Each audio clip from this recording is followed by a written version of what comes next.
Just Enough Physics, Chapter 4. Calculated forces, and now, see, I even made the title really awesome, right? Because I've got the Earth in the background, it's really exciting, it looks great, and it's going to be great. Okay, so what we're going to do is to use our calculated force, the gravitational force between two objects. We already did that, go back and look at it. And then we're going to model the motion of an object near the surface, near the Earth, not near the surface. It's going to be great. Okay, so let's start with a picture. No, not that picture. This picture. Okay, so this is what we are going to look at. So suppose I have the Earth somewhere, and it has some position, and I have the spacecraft somewhere, it has some position. I really want to do one thing, calculate the gravitational force on this spacecraft. It's a spacecraft with no engines. So if you remember, this is my universal gravity equation. So I need the mass of the Earth, the mass of the craft, G is my gravitational constant. It's 6 point, well, it doesn't matter. And this R is the vector from the center of the Earth to the center of the spacecraft. And so I square the magnitude of that and then multiply by a unit vector in the same direction. So this will give me a force on the spacecraft this way, towards the Earth. Now, what do I do with that? Well, I use that to update the momentum of the spacecraft. So the new momentum is the old momentum plus F delta T. And then I use that to update the position of the spacecraft with the momentum. The new position is the old position plus the velocity, which is momentum over mass, times delta T. And then again, I'm going to have to also recalculate this vector R from the Earth to the spacecraft because I need that in my gravitational force. Let's just do it. This is going to be so great. I promise you. Okay. Okay, so here is my program. I've already put in some stuff. Now let's make the Earth. The Earth is, I guess I should do that. Earth is a sphere. And I'm going to put it at the origin for now. I know that I said it wasn't, but I just don't have another good place to put it. The radius is the radius of the Earth, that's my constant. I already looked it up. Now what? No, let's just run it. Okay, boring. Okay, so now if I put this, texture equals textures dot Earth, run it. Oh, file. Oh, I messed up. Texture equals textures. Oh, is it that? Oops, I misspelled Earth. I'm not doing very well. I'm just so excited. Look at that. It's the Earth. Isn't that awesome? You can make all your balls the Earth if you wanted to. You can rotate it around. Okay, I'm done with that. Okay. So now we need these spacecraft. This is called a craft, and it's also a sphere. Its position is going to be, let's put it above the surface of the Earth. So let's say it has on the x-axis, so vector, let's say 1.5 times RE00. I've made that up. You can pick whatever you want. And then the radius, I can't make this really small. Let's put this at 0.1 times the radius of the Earth. And let's leave it as white. And let's turn on the trail. I'm going to make trail equals true. Okay, that's kind of big. Let's make it a little bit smaller. 0.02. Okay, that's good. There's my tiny little spacecraft. And, that's still ginormous, but you won't be able to see it otherwise. I'm pretty happy. Okay, so now we need to start calculating some stuff. Let's see. So I need t equals 0. Let's do my normal dt equals 0.01. And let's just run this for, I'm sorry. Craft.m equals, let's say it's 100 kilograms. Craft.p equals vector is, say, craft.m times vector 0, 0, 0. Let's say it starts from rest. And then earth.m equals me. Okay. I got t. I think I'm good. Okay. So now let's do while t less than 1,000.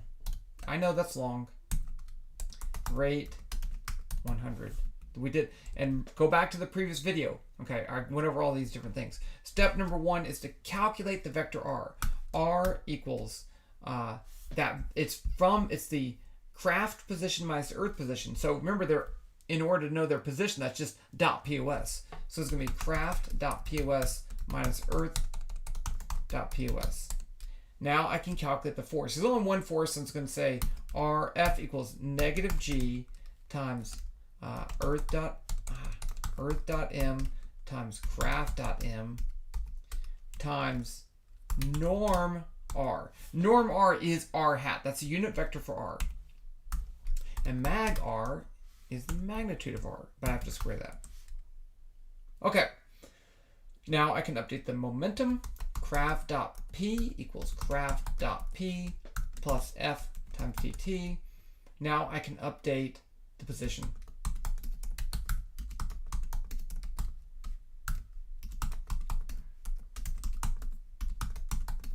Now update time. Okay, let's run it.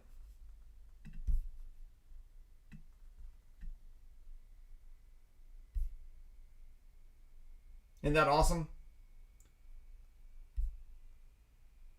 It is doing something. Okay. It just, you got to think what happened here. A couple things. One, I'm running this in real time. If you have something that far from the Earth, it's going to increase in speed. However, it's not going to increase in speed in position that would be very noticeable. So one of the things I could do is just make this run a lot faster, but that's not really going to help that much. So it's not done. Let's see. Let's print craft.pos. See if it's working. Oh, so it did run. It worked. Okay, so it's going really fast. There it goes. Now you can see it moving. I'm surprised it actually worked that quickly. But, here's the problem. This is too small of a time step. For how far does it move in this distance, in this amount of time? Not very far. So if I increase the time step to, let's say, 10 seconds, and then I can decrease that to that, what's it going to look like? Okay, so one of the things that you should play around with is changing this time step. How much can I change this and still get the same answer? That's the thing. I'm going to leave it at 10 seconds. And that's good. I'm pretty happy. Okay, what if we run this for even longer? Let's run this for 2,000 seconds to see what happens. It blew up. Okay, that's important. Because think about what happened. One, the Earth is not even really there. So it's not like it crashed into the Earth. It can't. There's no Earth there. It's just an object. Number two, when it gets really, really, really close to the center of the Earth, this gravitational force right here blows up. And that makes the momentum change a ginormous amount. So if it gets so close, it speeds up. And then by the time it calculates the next gravitational force, instead of slowing it down, it's already moved so far that it's gone. Okay, so that's what happened. And that's okay. Now, let's do something super awesome. Watch this. Let's say V0 equals 500. So what I want to do is give it initial velocity in the y direction. So I'm going to go up here and put V0. I'll just pick 500. Let's just see what happens. Okay, it blew up again. Let's go a little bit faster, maybe 1500. I'm just picking stuff. It's still going into the Earth. Okay, so we need to go even faster. Actually, this one's going to come back. Let's do 4,000. I like that. Let's see if I can get it. Let's run this for 5,000 seconds.